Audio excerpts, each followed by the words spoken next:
आज हमने actually topic लिया है क्लास 8 का लाइट। एक्चुअली लाइट क्या होता है? तो लाइट होता है एक फॉर्म ऑफ एनर्जी, और हमें कोई भी चीज़ देखने के लिए हमें लाइट की ज़रूरत होती है। जब भी किसी भी ऑब्जेक्ट पे अगर लाइट पड़ती है, किसी भी ऑब्जेक्ट पे अगर लाइट पड़ती है और वो बाउंस बैक करके अगर हमारे आँखों में जाती है, अगर मान लीजिए कभी भी किसी भी ऑब्जेक्ट पे लाइट पड़ने के बाद अगर वो रिफ्लेक्ट बैक करके बाउंस बैक करके अगर आपके आंखों में जाती है, तभी आपको वो चीज़ दिख सकती है, अदरवाइज आपको दिख नहीं सकती। तो यानी कि आपको कोई भी चीज़ अगर देखना है तो क्या इंपॉर्टेंट है? तो रिफ्लेक्शन ऑफ अ लाइट। तो reflection of a light is nothing but phenomena bouncing back of a light after striking a surface into the same medium. यानी कि जब भी लाइट एक्चुअली उसी मीडियम में अगर बाउंस बैक करती है तो इसको ही क्या कहते हैं? Reflection of light. Amount of light reflected depends upon material. Actually जो कितना लाइट रिफ्लेक्ट होगा वो किस पे डिपेंड होगा? तो मटेरियल पे डिपेंड होगा कि किस मटेरियल पे गिर रही है। And nature of material surface on which light falls. For example अगर मटेरियल आपका ओपेक रहेगा तो कुछ light, majority of the light absorb हो जाएगी। अगर आपका मटेरियल जो है वो अगर मान लीजिए ट्रांसपेरेंट रहेगा तो मेजोरिटी जो लाइट है वो ये हो जाएगी, ट्रांसमिट हो जाएगी। अगर आपका मान लीजिए सरफेस जो है वो ट्रांसलूसेंट है तो कुछ पोर्शन उसका एब्जॉर्ब हो जाएगा और कुछ पोर्शन उसका ट्रांसमिट हो जाएगा। दुनिया के किसी भी सरफेस पे अगर लाइट गिर रही है तो लाइट एक्चुअली 3 हिस्सों में डिवाइड हो जाती है। तो उसका कुछ पोर्शन होता है और रिफ्लेक्ट हो जाता है, कुछ पोर्शन जो है वो एब्जॉर्ब हो जाता है और कुछ पोर्शन जो है हमेशा ट्रांसमिट होता है। यानी कि दुनिया का ऐसा कौन सा भी सरफेस नहीं है कि जो 100% रिफ्लेक्ट करे, या दुनिया का ऐसा कोई भी सरफेस नहीं है कि जो 100% एब्जॉर्ब करे, या कोई भी दुनिया का ऐसा आपके पास मटेरियल नहीं है कि जो लाइट को क्या करे? कंप्लीटली ट्रांसमिट करे। कुछ ना कुछ पोर्शन इधर रिफ्लेक्ट एब्जॉर्ब हो गई होगा। तो लॉज ऑफ रिफ्लेक्शन क्या होते हैं? मान लीजिए हमने AO क्या बनाया है? AO हमने इंसिडेंट रे बनाया है, OB हमने क्या बनाया? तो एक रिफ्लेक्टेड रे बनाया है। तो M डैश ये क्या है हमारा? तो ये हमारा सरफेस है कि जहाँ से एक्चुअली जो लाइट है वो लाइट एक्चुअली रिफ्लेक्ट कर रही है। और NO या ON क्या है हमारा? ये नॉर्मल है टू द व्हाट कहते हैं द सरफेस, कि जहाँ से लाइट रिफ्लेक्ट हो रही है। AO इंसिडेंस रे है, NO नॉर्मल है, M डैश रिफ्लेक्टिंग सरफेस है, OB जो है वो रिफ्लेक्टिंग रे है। पॉइंट ऑफ इंसिडेंस कह सकते हैं कि जहाँ एग्जैक्टली लाइट हिट करने वाली है। एंगल I जो है, तो एंगल I क्या है? नॉर्मल और इंसिडेंट रे इसके बीच में जो एंगल है, और नॉर्मल और रिफ्लेक्टेड रे इसमें जो भी एंगल है इसको कहते हैं रिफ्लेक्टेड रे। तो एक्चुअली जो लॉज ऑफ रिफ्लेक्शन क्या कहते हैं? लॉज ऑफ रिफ्लेक्शन कहते हैं angle I is equal to angle R। Laws of reflection में दूसरा है कि angle I is equal to angle R। और जो एक्चुअली जो इंसिडेंस रे होते हैं, रिफ्लेक्शन रे होता है एंड नॉर्मल होता है, वो एक ही प्लेन में लाई करता है। तो मान लीजिए ये आपका रिफ्लेक्टिंग सरफेस है, मान लीजिए M डैश। तो यहाँ भी जब भी उसके ऊपर जब भी लाइट गिरेगी तो लाइट गिरने के बाद क्या हो जाएगा कि अगर मान लो ये अच्छा रिफ्लेक्टिंग सरफेस है तो क्या हो जाएगा? मेजोरिटी ऑफ द लाइट क्या हो जाएगी? तो रिफ्लेक्ट हो जाएगी। तो एक्चुअली जो भी लाइट जनरली रिफ्लेक्ट होती है तो कहाँ रिफ्लेक्ट होती है? तो उसी मीडियम में रिफ्लेक्ट होती है।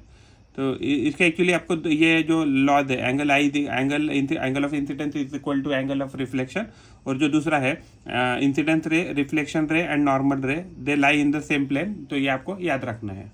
अगर हम टाइप्स ऑफ रिफ्लेक्शन की बात करें तो हमारे बुक में एक्चुअली 2 प्रकार के रिफ्लेक्शन दिया है। एक रेगुलर रिफ्लेक्शन जिसको हम स्पेक्युलर रिफ्लेक्शन ऐसे ही कह सकते हैं।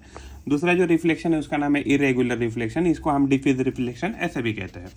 एक्चुअली जो रेगुलर रिफ्लेक्शन होता है तो उसमें क्या होता है कि सरफेस स्मूथ होना चाहिए उसके लिए, जिसके ऊपर लाइट गिर रही है वो हाईली पॉलिश होना चाहिए। इसी को स्पेक्युलर रिफ्लेक्शन ऐसे भी कहते हैं। Reflected rays remain parallel to each other, यानी कि जो भी रिफ्लेक्टेड हो जाएंगे रे तो ये एक दूसरे को हमेशा क्या रहेंगे? तो पैरेलल रहेंगे। Plane mirror, highly polish metal surface, इस प्रकार के रिफ्लेक्शन शो करते हैं। अगर हम इरेगुलर रिफ्लेक्शन की बात करें तो रिफ्लेक्शन देखिए इंसिडेंस रे तो पैरेलल है, लेकिन एक्चुअली क्या होता है कि इरेगुलर सरफेस या अनइवन सरफेस पे पड़ने के बाद क्या करते हैं कि जो रिफ्लेक्टेड रेज है वो एग्जैक्टली पैरेलल नहीं है एक दूसरे को। तो ये इरेगुलर रिफ्लेक्शन का फेनोमेना है। सरफेस जब रफ होता है या अनइवन होता है तो हमें ये रिफ्लेक्शन देखने को मिलता है। इसको डिफ्यूज रिफ्लेक्शन ऐसे भी कहा जाता है। Reflected raise in different direction, जो भी रिफ्लेक्ट होते हैं वो डिफरेंट डायरेक्शन में मूव करते हैं। जैसे फॉर एग्जांपल पेपर हो गया, कार्डबोर्ड हो गया, चॉक, वॉल्स, ये क्या करते हैं? तो ये हमें इरेगुलर रिफ्लेक्शन शो करते हैं। रियल इमेज की बात करें तो मान लीजिए अगर आपके पास कभी भी एक्चुअली अगर जो भी रेज है, मान लीजिए फॉर एग्जांपल यहाँ से कोई तो लाइट आ गई और यहाँ से कोई तो लाइट आ गई, तो यहाँ ये लाइट आने के बाद अगर मान लीजिए किसी एक पर्टिकुलर पॉइंट पे ये एक्चुअल में रेज अगर मीट कर रहे हैं तो इसको कहेंगे रियल इमेज। लेकिन मान लीजिए यहाँ से एक्चुअली ये रे ऐसे आ रही है, मान लीजिए यहाँ ऐसे कुछ जा रहे हैं और यहाँ भी रे तो कुछ ऐसे जा रहे हैं, तो एग्जैक्टली ये मीट नहीं कर रहे। तो यानी कि अगर हम इसको अगर यहाँ से एक्चुअली यहाँ इसको कहीं इन्फिनिटी पे मीट करें या इधर बैक साइड में यहाँ उसको मीट करें, तो ये एक्चुअली इसको क्या कह सकते हैं कि एक्चुअली मीट नहीं हो रहे बट हमें एक्चुअली ऐसे प्रिज्यूम करें कि मीट हो रहे हैं, तो इसको क्या कह सकते हैं, इसको हम वर्चुअल इमेज कह सकते हैं। तो रियल इमेज में क्या होता है कि रिफ्लेक्टेड रेज एक्चुअली मीट, तो रेज एक्चुअली मीट होने चाहिए reflected eight a point, image can be captured on a screen. तो ये जो रियल इमेज होती है वो आप स्क्रीन पे देख सकते हैं। ऑलवेज इन्वर्टेड इमेज, मान लीजिए अगर आपका ऑब्जेक्ट अगर स्टैंडिंग पोजीशन में है तो आपको ये इमेज मिलने के बाद रियल इमेज आपको कैसे मिलेगी, तो आपको ये इन्वर्टेड केस में मिलेगी। इससे इसका इस्तेमाल करके ही actually motion and still picture project किए जाते हैं स्क्रीन के ऊपर। जो वर्चुअल इमेज होती है, तो वर्चुअल इमेज में क्या होता है कि reflected rays do not meet at a point, तो ये रेज कभी मीट नहीं करते हैं। Image can not be captured on screen, तो ये स्क्रीन पे कभी भी कैप्चर नहीं कर सकते हैं। ये हमेशा सीधी इमेज दिखाती है, इरेक्ट इमेज दिखाती है। Image formed in a plane mirror, तो प्लेन मिरर की जो भी इमेज होती है वो कैसे होती है, वर्चुअल इमेज। प्लेन मिरर की बात करें तो plane mirror actually smooth glass से बना हुआ होता है। फिल्म वापस उसके ऊपर एक्चुअली सिल्वर का कोटिंग किया रहता है, और वो सिल्वर का जो कोटिंग है वो एक्चुअली करोड ना हो उसके लिए लीड ऑक्साइड का उसके ऊपर लेयर लगाया होता है। लीड ऑक्साइड का पेंट उस पर लगाया रहता है कि जिससे वो प्रोटेक्ट हो जाए और उसका करोजन ना हो जाए, करोडिंग ना हो जाए। और एक्चुअली जो प्लेन मिरर होता है वो क्या करता है, मेजॉरिटी ऑफ द लाइट जो उसके ऊपर गिरती है तो उसको रिफ्लेक्ट करता है। तो characteristics of a image formed by a plane mirror. तो जब भी मान लीजिए आप प्लेन मिरर में कोई भी अगर इमेज देखते हैं तो आप महसूस करेंगे कि जो भी आपका साइज़ का ऑब्जेक्ट का जो भी साइज़ है वो इमेज का साइज़ भी उतना ही रहता है।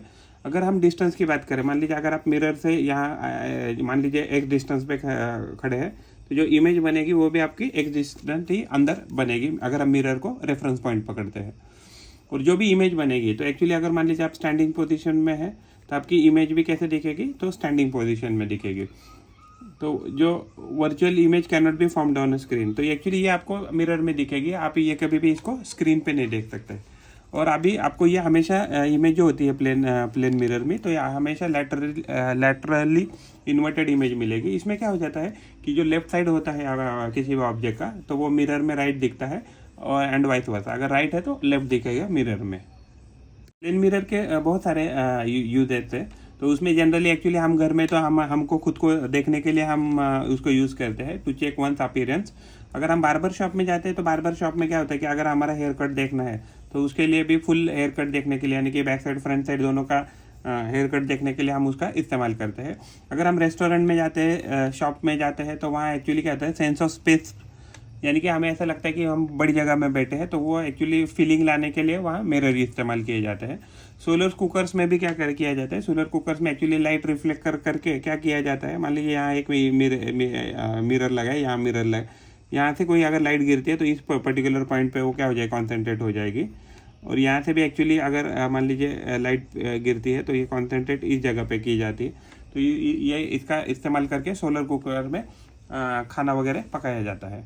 अगर मल्टीपल रिफ्लेक्शन की बात करें तो तभी होता है कि एक्चुअली क्या होता है कि अगर मान लीजिए एक मिरर और दूसरा मिरर एक दूसरे को हॉरिजॉन्टली पैरेलल है, अदरवाइज वर्टिकली पैरेलल है, तो इस केस में क्या हो जाएगा कि एक का जो इमेज है, तो एक का इमेज जो यहाँ बन जाएगा, तो ये इसके लिए, इस इमेज के लिए वापस ये क्या बन जाएगा, तो एक ऑब्जेक्ट बन जाएगा। और ये वापस एक्चुअली ये इनडायरेक्टली या डायरेक्टली डिपेंड की कैसा एंगल है, तो उसके ऊपर अलग अलग इमेज बनेगा। तो इस प्रोसेस को क्या कहते हैं, multiple reflection. When reflection of a light more than once, तो एक से ज़्यादा बार क्या होता है कि रिफ्लेक्शन होता रहता है। मल्टीपल रिफ्लेक्शन में क्या होता है कि जो भी रिफ्लेक्शन होता है एक से ज़्यादा बार हो जाता है।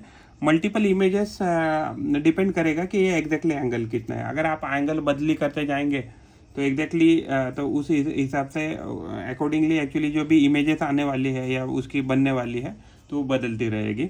और image of one mirror act as a object for another mirror. तो हम एक दूसरे के रेफरेंस में बात करें तो एक्चुअली पहली इमेज दूसरे इमेज का पहली मान लीजिए यहाँ ऑब्जेक्ट रखा, तो इसका इमेज मान लीजिए यहाँ बन गया, तो यही ऑब्जेक्ट इसके लिए, ये इमेज इसके लिए ऑब्जेक्ट बन जाएगी, ये वापस ऑब्जेक्ट, ये इमेज इसके लिए ऑब्जेक्ट बन जाएगी, और ऐसे आपको बहुत सारे क्या मिलेंगे, तो मल्टीपल रिफ्लेक्शन मिलेंगे। जो नंबर ऑफ इमेजेस, अगर मान लीजिए जो भी आपने दो मिरर, ये मिरर और ये मिरर के बीच में जो भी एंगल रखा है, तो उसके हिसाब से आपको क्या मिलेगा, तो अलग इमेज मिलेंगे।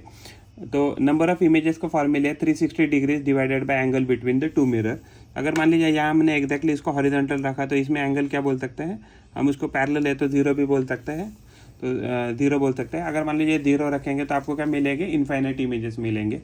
फॉर एग्जांपल आपने अगर मान लीजिए एक मिरर ऐसा रखा और एल शेप में रखा, तो इसमें क्या हो जाएगा, एंगल कितना हो गया, 90 हो गया। अगर मान लीजिए आपने ये मिरर ऐसा रखा, ये मिरर ऐसा रखा, तो ये मान लीजिए 60 डिग्री हो गया। कभी कभी ऐसा भी हो सकता है कि ये मिरर ऐसा रखा और दूसरा मिरर एग्जैक्टली आपने ऐसा रखा, तो ये मिरर क्या है, मान लीजिए 120 डिग्री एंगल बना रहा है। तो अलग अलग आपको क्या मिलेंगे, इमेजेस मिलेंगे। 360 degree divided by angle between the mirrors -1, आपको ये फॉर्मूला से क्या मिलेगा, तो नंबर ऑफ इमेजेस मिलेगी। Application of multiple reflection of light. तो अगर हमें मान लीजिए जो हेयर कट है, तो हेयर कट बैक साइड का फ्रंट साइड का देखने के लिए हम उसको रिफ्लेक्शन ऑफ लाइट का, मल्टीपल रिफ्लेक्शन का यूज़ करते हैं। फॉर एग्जांपल सबमरीन में और वाटर टैंक जो होते हैं, उसमें क्या होता है, सबमरीन में अगर मान लीजिए पानी का ऊपर का सरफेस एरिया, इवन अंदर वाटर टैंक के अंदर बैठ के अगर आपको बाहर का एरिया देखना है, तो वो चेक करने के लिए भी आप क्या यूज़ कर सकते हैं, तो ये जो फेनोमेना है मल्टीपल रिफ्लेक्शन या रिफ्लेक्शन ऑफ लाइट, उसका आप इस्तेमाल करते हैं। अगर हम पेरिस्कोप की बात करें, तो पेरिस्कोप में एक्चुअली जो application of multiple of reflection of light है, तो वो यूज़ किया जाता है। इसमें क्या हो जाता है, तो इसमें actually combination of mirrors use किए जाते हैं, और कॉम्बिनेशन ऑफ मिरर यूज़ करके एक्चुअली पेरिस्कोप बनाया जाता है। फॉर एग्जांपल आपको यहाँ पेरिस्कोप का ये ड्राइंग दिखेगा, तो ये कहाँ सबमरीन है, वाटर टैंक है, तो यहाँ एग्जैक्टली आप देख सकते हैं। यहाँ देखिए, आप नीचे से देख रहे हैं, फिर भी आपको कहाँ ऊपर का पेड़ दिख रहा है। तो जब भी मान लीजिए ये कॉम्बिनेशन ऑफ मिरर का यूज़ करके ये पेरिस्कोप बनाया जाता है। जब भी मान लीजिए आपका अगर ऑब्जेक्ट अगर डायरेक्ट लाइन में नहीं है, स्ट्रेट लाइन में नहीं है, तो मान लीजिए आपका ऑब्जेक्ट यहाँ कहीं तो है, तो भी आप इस शेप में आप देख सकते हैं पेरिस्कोप का इस्तेमाल करके। Use in submarine to see about surface. तो जो भी पानी के ऊपर का सरफेस में जो भी ऑब्जेक्ट है या एरिया है, उसको देखने के लिए भी हम पेरिस्कोप का इस्तेमाल करते हैं। अभी कैलिडोस्कोप क्या है, तो कैलिडोस्कोप क्या है, कैलिडोस्कोप में जनरली आपको ऐसी इमेज दिखती है। ये भी कैलिडोस्कोप का ही एग्जांपल दिया है आपके बुक में। तो कैलिडोस्कोप क्या है, multiple images of an object are form by the plane mirror. उसमें प्लेन मिरर ऐसे एंगल पे लगाते हैं जिसकी वजह से क्या हो जाएगा, तो मल्टीपल इमेजेस क्रिएट की जाएगी कैलिडोस्कोप में, which are kept inclined at an angle. तो जनरली एक्चुअली 60 पे रखते हैं, बट अगर मान लीजिए अगर ज़रूरत पड़ा तो अलग अलग एंगल बनाकर वो हम अलग अलग इमेजेस उससे डिराइव कर सकते हैं। Uses reflection to produce pattern. तो रिफ्लेक्शन का कहाँ इस्तेमाल किया जाता है, पैटर्न प्रोड्यूस करने के लिए। रिफ्रैक्शन ऑफ लाइट क्या है, तो मान लीजिए ये ग्लास है, ग्लास में अगर आपने देखा तो यहाँ एक स्ट्रेट पेंसिल रखी है, लेकिन अगर आप पानी के थ्रू देखेंगे तो आपको लगेगा कि ये पेंसिल क्या हो गई, बेंड हो गई या टूट गई है। ये जो फेनोमेना है, तो ये इस फेनोमेना को क्या कहते हैं, तो रिफ्रैक्शन ऑफ लाइट कहते हैं। तो रिफ्रैक्शन ऑफ लाइट कैसे होता है, bending of a light when it travels from one transparent, actually transparent medium होना जरूरी है, तभी जाके आप ऑब्जर्व कर सकते हैं। बेंडिंग ऑफ अ लाइट का जो भी बेंडिंग है, when it travels from one transparent medium to another, उसको ही क्या कहते हैं, तो इसको कहते हैं रिफ्रैक्शन ऑफ लाइट। उसके बाद है refraction of light. Refraction of light क्या होता है, तो रिफ्रैक्शन ऑफ लाइट में देखिए, जो एक्चुअली आपकी व्हाइट लाइट रहती है उसमें 7 कलर्स होते हैं। जो जब भी एक्चुअली ग्लास जैसा मीडियम है, जैसे ये तो प्रिज्म है, तो ग्लास जैसा हेवी मटेरियल या मीडियम है कि जब लाइट उसमें से ट्रैवल करेगी तो उसका स्पीड अलग हो जाएगा, तो light will get separated into 7 different colours. तो इसको ही क्या कहते हैं, डिस्पर्शन ऑफ लाइट कहते हैं। तो डिस्पर्शन ऑफ लाइट जो होता है, तो light appears to be separated into VIBGYOR, violet, indigo, blue, green, yellow, orange, red. तो ये अलग अलग कलर होते हैं लाइट में, वाइट लाइट में, कि एक्चुअली इनका फ्रीक्वेंसी अलग अलग होने के कारण उनका वेवलेंथ भी अलग अलग होता है। उसकी वजह से क्या हो जाता है, तो इसकी वजह से उनका एक्चुअली वेवलेंथ अलग होने के कारण उनका स्पीड अलग हो जाता है, तो वो हमें अलग अलग दिखते हैं। जैसे वो सरफेस के बाहर आते हैं, मीडियम के बाहर आते हैं, तो आपको अलग अलग वो कलर में दिखते हैं। इसको बोलते हैं dispersion of light. Dispersion of light क्या है, the process of separation of light into its component colour while passing through the medium. तो कंपोनेंट कलर्स क्या है, तो 7 कलर है मेजरली। तो white light is a combination. तो व्हाइट लाइट किसने कलर से बनी है, तो 7 कलर से बनी है, विबग्योर से, violet, indigo, blue, green, yellow, orange, red. तो रेनबोज क्या है, तो रेनबोज भी जब भी फॉर्म होते हैं तो एक्चुअली डिस्पर्शन उसमें से वन ऑफ द फेनोमेना होता है कि जिसकी वजह से हमें क्या दिखता है, तो रेनबो दिखता है। जब भी मान लीजिए रेनबो दिखता है तो ये क्या है, ये फेनोमेना आपको स्काई में दिखेगा। ये कब दिखेगा, जब आपको रेन भी आ रही है साइमल्टेनियसली और सनशाइन भी आ रही है। तो रेन और सनशाइन जब साइमल्टेनियसली ऑकर होगा तो हमें ये फेनोमेना दिखेगा रेनबोज का। तो रेनबोज के केस में क्या होता है कि देखिए यहाँ एक्चुअली आपको रेनबोज दिख रहा है यहाँ, और एक्चुअली ये वाटर ड्रॉपलेट है। तो वाटर ड्रॉपलेट में क्या होता है, रिफ्लेक्शन भी हो रहा है, रिफ्रैक्शन भी हो रहा है, और एक्चुअली इंटरनल रिफ्लेक्शन भी होता है। तो reflection, refraction, even dispersion of light, ये अलग बहुत टोटल इंटरनल रिफ्लेक्शन, ये बहुत सारे एक्चुअली एक्टिविटी बनकर आपको ये दिखता है रेनबोज। तो ये एक्चुअली जो वाटर ड्रॉपलेट है वो बिहेव करता है as a prism. It's a natural phenomena seen in the sky when rain and sunshine simultaneously occur. Sunlight get disperse by the tiny water droplet. तो जो वाटर ड्रॉपलेट है tiny, वो कैसे behave करते हैं, एज अ प्रिज्म। और light को किस में डिवाइड करते हैं, तो लाइट को डिवाइड करते हैं 7 different colour. Rainbow is a combination of refraction, dispersion, complete internal reflection of light. अगर हम ह्यूमन आई की बात करें तो ह्यूमन आई एक्चुअली बहुत कॉम्प्लेक्स है और एक ऑप्टिकल इंस्ट्रूमेंट है। Human eye is an optical instrument having a lens and a screen. It's a complex optical device created by nature. तो ये नेचर ने बहुत कॉम्प्लेक्स इसको बनाया है। Function is similar to camera. तो कैमरा की तरह ही क्या करता है, ह्यूमन आई बिहेव करता है। तो जो सबसे बाहर का जो पोर्शन होता है कि जो आई को प्रोटेक्ट करता है, तो इसको हम कहते हैं कॉर्निया। और उसके अंदर का जो भी एक्चुअली मटेरियल है तो आप स्क्लेरा कहते हैं। तो स्क्लेरा का आउटर एरिया को ही कॉर्निया कहते हैं। कॉर्निया के अंदर का जो भी एरिया है, तो कॉर्निया के अंदर के एरिया को हम एक्चुअली आइरिस ऐसे कहते हैं, जो आपके आई को कलर देता है। और आइरिस के पीछे, आइरिस का एक्चुअली जो सेंट्रल होल रहता है, मान लीजिए अगर ये आपकी आई है, अगर मान लीजिए ये आपकी आई है, तो ये जो भी पोर्शन वाइट दिख रहा है तो आपको ये क्या है, तो ये आपका स्क्लेरा है। ये जो बीच वाला में सर्कल बना है तो ये क्या है, तो आइरिस है। ये आपको अलग कलर देगा। इसमें मान लीजिए एक छोटा सा होल है, मान लीजिए जनरली एक्चुअली होल रहता है। और ये जो मैं अलग अलग इसको ड्रॉ कर रहा हूँ तो ये क्या है, तो ये आइरिस है। और आइरिस के बीच में ये छोटा सा जो मैंने होल इधर रखा है, तो ये क्या है, तो ये आपका प्यूपिल है। हाँ, शायद इसमें दिख ना रहा हो बट हल्का सा मैंने स्पॉट निकाला है। तो यानी कि इस प्यूपिल के पीछे ही एग्जैक्टली पीछे क्या रहता है, तो आपका लेंस रहता है। और ये लेंस कवर्ड रहता है with the help of ciliary muscle. तो सिलियरी मसल क्या करता है, तो कि जो लेंस की जो लेंथ है या हाइट है उसको कम ज़्यादा कर। तो एक्चुअली जो सिलियरी मसल रहता है वो एक्चुअली उसका जो साइज है लेंस का, आई लेंस का, तो उसका साइज कम करना ज़्यादा करना वो उसको ये करते हैं, कंट्रोल करते हैं। और एक्चुअली जैसे ही लाइट अंदर चली जाती है तो अंदर चलने जाने का ये जो बैक साइड का जो एरिया दिख रहा है इसको रेटिना ऐसे कहते हैं। तो रेटिना पे पड़ जाती है और जहाँ से एग्जैक्टली ये जो ऑप्टिक नर्व जो आ रही है, मान लो ब्रेन के पास जो भी नर्व जा रही है या ब्रेन से आ रही है आई के पास जा रही है, इसको एग्जैक्टली इस पर्टिकुलर एरिया को ब्लाइंड स्पॉट ऐसा कहा जाता है। तो human eye is optical instrument having a lens and a screen और complex optical device created by nature. Function इसका सिमिलर कैमरा की तरह ही है। तो स्ट्रक्चर क्या होता है, ये आई जो होती है वो स्पेरिकल शेप में आती है। स्लाइटली बल्ज होता है, उस बल्ज को ही हम क्या कहते हैं, तो कॉर्निया से कहते हैं। स्क्लेरा क्या है, outer tough layer of the tissue which is opaque and whitish. तो वाइटिश जो भी पार्ट है आंखों में, तो वो क्या है, स्क्लेरा है। तो कॉर्निया उसका हिस्सा है। Cornea is a transparent central part of the eye ball. तो आई बॉल का सेंट्रल पार्ट को ही क्या कहते हैं, कॉर्निया ऐसे कहते हैं। ह्यूमन आई की बात करें तो light ray strike the cornea and gets reflected. मान लीजिए ये हमने जनरली आई निकाली ऐसे, मान लीजिए ये आपका आइरिस है, यहाँ से मान लीजिए थोड़ा सा कॉर्निया टाइप स्ट्रक्चर है, अपने यहाँ लाइट आ गई। तो आने के बाद क्या होता है, light ray strike the cornea and gets reflected. यानी कि क्या होता है कि वो कॉन्वेक्स लेंस होने के कारण क्या होता है, कॉन्वेक्स लेंस होने के कारण थोड़े से कन्वर्ज किए जाते हैं। हाँ, कन्वर्ज किए जाते हैं लाइट रे, किसकी वजह से, कॉर्निया की वजह से। जो आइरिस होता है, आइरिस एक्चुअली कलर देता है आंखों को। इट्स ओपेक रहता है, मस्क्यूलर डायफ्राम रहता है बिहाइंड द कॉर्निया, कॉर्निया के पीछे ही रहता है। प्यूपिल की बात करें, प्यूपिल क्या है, small aperture at the centre of the centre, किसके, आइरिस के सेंटर पे। तो आइरिस की वजह से कलर आता है to the eyes. It determines how much light should enter in the eye. तो आई में कितना, जो आपकी जो आईज है, तो आईज में कितना लाइट जाना चाहिए वो कौन डिसाइड करेगा, तो आइरिस डिसाइड करेगा। तो प्यूपिल उसमें स्मॉल अपर्चर है जिसके थ्रू एक्चुअली लाइट अंदर चली जाती है। और आई लेंस क्या है, इसके पीछे एक्चुअली आई लेंस रहती है। आपका जो आइरिस रहता है, आइरिस के पीछे क्या रहता है, तो एक लेंथ रहती है।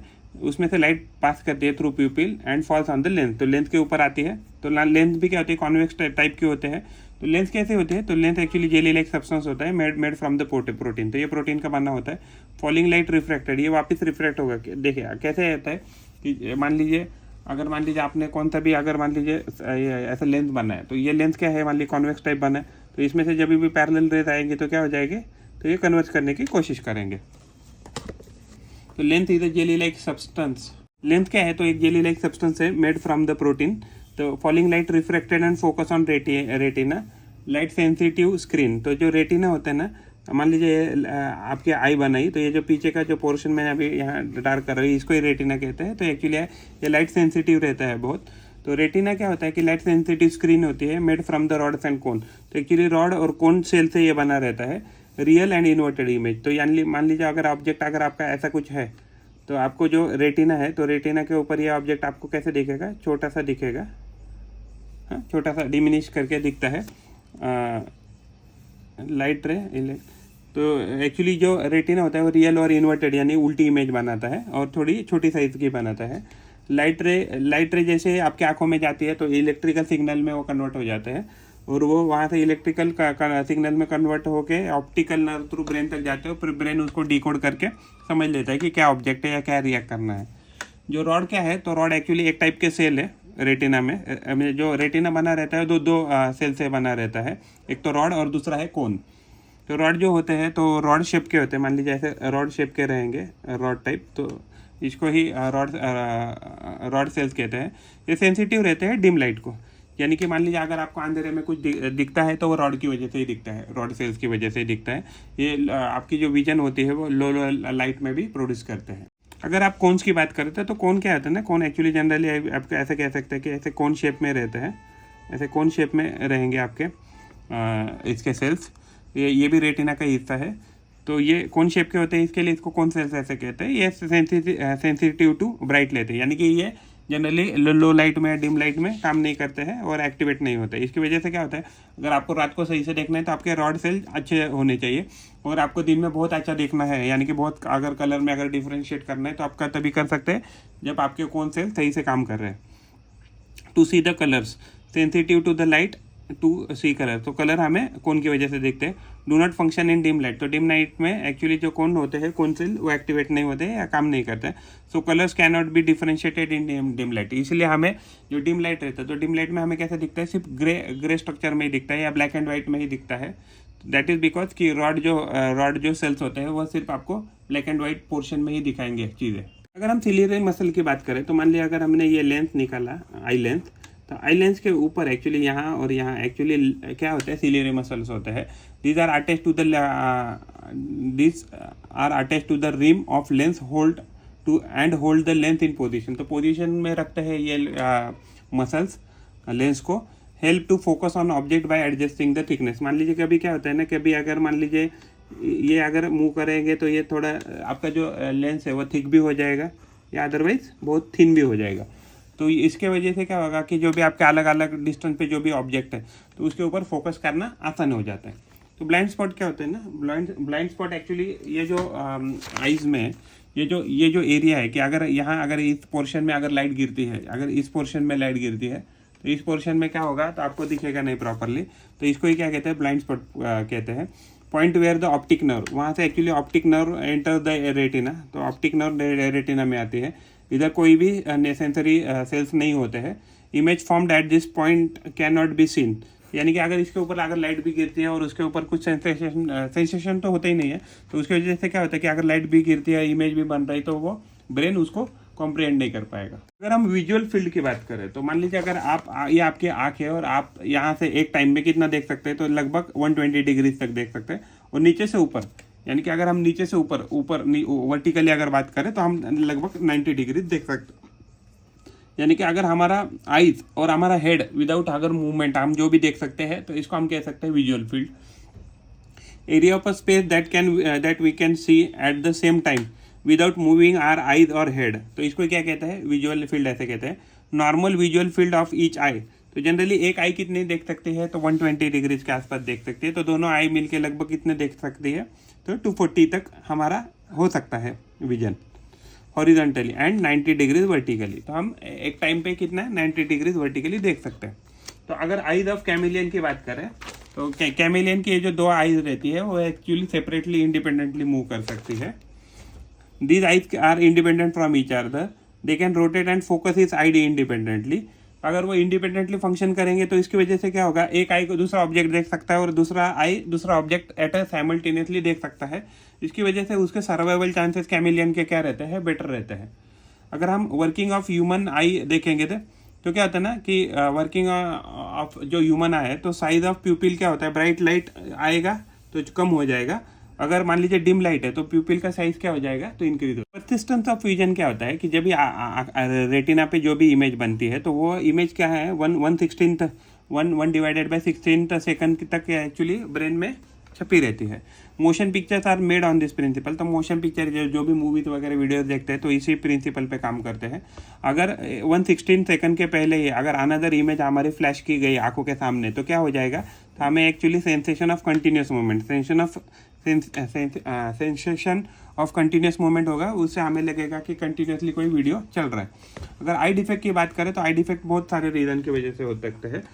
उसमें जो मेजर रीज़न है तो वो हो सकता है age, improper nutrition, prolonged exposure to the television, mobile, laptops. बहुत सारे लोग जो काम करते हैं आईटी सेक्टर वगैरह में तो उनको एक्चुअली आई की दिक्कतें हो सकती है continuously exposure to the laptop. और जो भी बच्चे लोग जो ज़्यादा मोबाइल यूज़ करते हैं तो it is also very dangerous for them for their eyes. उसके बाद क्या है, मायोपिया और नियर साइटेडनेस। तो मायोपिया और नियर साइटेडनेस क्या है कि जब भी मान लीजिए आपका जो आई है, मायोपिया के केस में क्या होता है, मायोपिया के केस में जो भी आपका जो फार डिस्टेंस ऑब्जेक्ट है तो फार डिस्टेंस ऑब्जेक्ट की एक्चुअली इमेज कहाँ बनती है, रेटिना के आगे बनती है। तो इसके वजह से क्या होता है कि फार डिस्टेंस से जो भी ऑब्जेक्ट आप देख नहीं पाते हैं, मायोपिया नियर साइटेडनेस। तो एक्चुअली फार डिस्टेंस के ऑब्जेक्ट आप देख नहीं पाते। आप कौन से ऑब्जेक्ट देख सकते हैं, सिर्फ नज़दीक वाले, क्योंकि उसको फिर करेक्ट करने के लिए क्या है आपके पास, तो आपको कॉनकेव लेंस यूज़ करना है। तो myopia, person can see only near by object clearly but unable to see far distant object. In this image is formed distant object, distant चाहिए इधर, distant object in front of retina। तो retina के सामने ही वो image बनती रहती है, इसकी वजह से हमें समझता नहीं। तो इसका कॉज क्या है, lengthening of the eye ball. मान लीजिए अगर आपकी आई बॉल मान ली पहले इतनी थी, अगर किसी कारण से थोड़ी सी बड़ी हो गई तो इसकी वजह से क्या हो सकता है, आपको मायोपिया हो सकता है। तो करेक्शन करने का मेथड क्या है कि अगर कॉनकेव लेंस का यूज़ करते हैं तो कॉनकेव लेंस का यूज़ करेंगे तो मान लीजिए जो इमेज मान ली यहाँ बन रही है तो फाइनली बाद में कहाँ बननी चालू हो जाएगी, इधर बननी चालू हो जाएगी। हाँ, तो एक्चुअली जो भी इमेज अगर रेटिना पे बनने लगेगी तो अपने आप आपको क्या होगा कि वो पर्टिकुलर ऑब्जेक्ट दिखने लगेगा। तो मायोपिया को करेक्ट करने का आपके पास इंस्ट्रूमेंट है कॉनकेव लेंस। अगर आप हाइपरमेट्रोपिया की बात करते हैं तो हाइपरमेट्रोपिया में क्या होता है कि जो भी नियर ऑब्जेक्ट होते हैं, यानी कि जो भी पास में बाजू रखे हुए ऑब्जेक्ट क्या रहते हैं तो उसकी जो इमेज है वो कहाँ बनती है, रेटिना के पीछे बनती है। तो उसकी वजह से एक्चुअली रेटिना में हमारे ब्रेन को समझता नहीं है, दिखता नहीं है हमें ऑब्जेक्ट। तो अगर हम इस केस में क्या करें कि एक्चुअली इसको अगर कॉन्वेक्स लेंस यूज़ करें तो कॉन्वेक्स लेंस यूज़ करने से क्या हो जाएगा कि हमारे जो भी रेज है तो रेज कन्वर्ज कर जाएंगे और कहाँ मिलेगी हमें इमेज है, तो रेटिना पे मिलेगी। तो हाइपरमेट्रोपिया या फार साइटेडनेस में क्या होगा, आपको दूर का दिखता है लेकिन नज़दीक का नहीं दिखता है। तो person can see distance object clearly but cannot see near object. Image of the near by object form beyond the retina. तो इमेज कहाँ बनती है, रेटिना के पीछे। ये मान लीजिए हमने आई बनाई तो आपकी इमेज कहाँ बन रही, पीछे बन रही ऑफ द नियर ऑब्जेक्ट।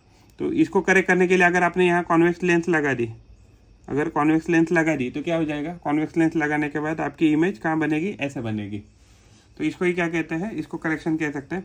तो ये कॉज क्यों हो सकता है हाइपरमेट्रोपिया का। मान लीजिए जो आपका आई बॉल है, मैंने मान लो आई बॉल पहले इतना था तो अभी क्या हो गया, छोटा हो गया किसी कारणवश। तो shortening of the eye ball. Correction करने का मेथड क्या है, use of convex lens. Convex lens use करेंगे तो आपका जो भी हाइपरमेट्रोपिया है वो खत्म किया जा सकता है या कम किया जा सकता है वो प्रॉब्लम। पावर ऑफ लेंस क्या होता है, ability to bend the light. तो जितनी लाइट, अगर कोई भी लेंस अगर जितना लाइट बेंड करेगा तो उसको कहेंगे power of the lens. Greater the power greater the bending. जितना आप मोटा लेंस लेंगे उतना वो ज़्यादा बेंड करेगा लाइट को। तो जो पावर ऑफ लेंस है उसका यूनिट होता है डायोप्टर, यानी कि एक्चुअली जो फोकल लेंथ रहता है 1/f को ही क्या कहते हैं, 1/f को ही क्या कहते हैं, पावर ऑफ लेंथ कहते हैं। और किस में गिनते हैं, तो ये फोकल लेंथ मीटर में, तो वन अपॉन मीटर, या हम इसको कह सकते हैं मीटर इनवर्स। तो मीटर इनवर्स में गिनते हैं। Thicker the length more the power, जितना आप लेंथ बड़ी लेंगे, मोटी लेंगे, तो उतनी उसकी पावर ज़्यादा रहेंगे। हायर पावर कॉन्वेक्स लेंस क्या होता है, तो थिकर कहाँ होते हैं, तो थिकर रहते हैं मिडल में या सेंटर में। अगर मान लीजिए अगर आप हायर पावर्ड कॉन्केव लेंस लेते हैं तो एक्चुअली क्या रहते हैं, थिनर कहाँ रहेंगे, थिनर रहेंगे आपके सेंटर में। तो कैटरेक्ट क्या है, कैटरेक्ट एक बीमारी है। कैटरेक्ट बीमारी किसकी वजह से हो सकती है, ओल्ड एज की वजह से हो सकती है, डायबिटीज़ की वजह से हो सकती है। तो इसमें क्या हो जाता है, आई लेंस गेट डैमेज, तो आई लेंस डैमेज हो जाता है, आई लेंस क्लाउडी भी हो जाता है या ओपेक हो जाता है, कॉजिंग ब्लड और डिम्ड इमेज। तो हमें क्या होता है, डिम्ड इमेज या डिम डिवीजन कह सकते हैं। तो हमें एग्जैक्टली प्रॉपरली दिखता नहीं because of the eye lens problem. तो इसको ही क्या बोलते हैं, कैटरेक्ट ऐसे कहते हैं। ये किसी भी लेंस से यूज़ नहीं होगा। मान लिया आप कॉन्वेक्स या कॉन्केव लेंस यूज़ कीजिए, ये कभी रिपेयर नहीं होगा। उसके लिए आपको सर्जरी करनी पड़ेगी, आई सर्जरी करनी पड़ेगी। तो जो भी आपने आई सर्जरी की है, तो आई सर्जरी जो है, तो आई सर्जरी में क्या करते हैं, जो भी लेंस डैमेज हो गया है, तो जो भी ओरिजिनल लेंस है आपके पास, तो उसको रिप्लेस किया जाता है आर्टिफिशियल लेंस से। तो एक्चुअली जो भी आई स्पेशलिस्ट है, तो वो क्या करते हैं, सर्जरी से इसको रिप्लेस करते हैं। तो नाइट ब्लाइंडनेस क्या है, नाइट ब्लाइंडनेस भी एक प्रकार की बीमारी है। वो जेनेटिक भी हो सकती है और बिकॉज ऑफ न्यूट्रिशन प्रॉब्लम भी हो सकते हैं। तो लूजेस जो पर्सन है जिसको नाइट ब्लाइंडनेस हो गया है, that person loses the ability to see in the dim light. तो रात को दिखेगा नहीं उसको प्रॉपरली। कॉज क्या है कि डेफिशिएंसी ऑफ विटामिन ए, तो विटामिन ए की डेफिशिएंसी से ये बीमारी हो सकती है।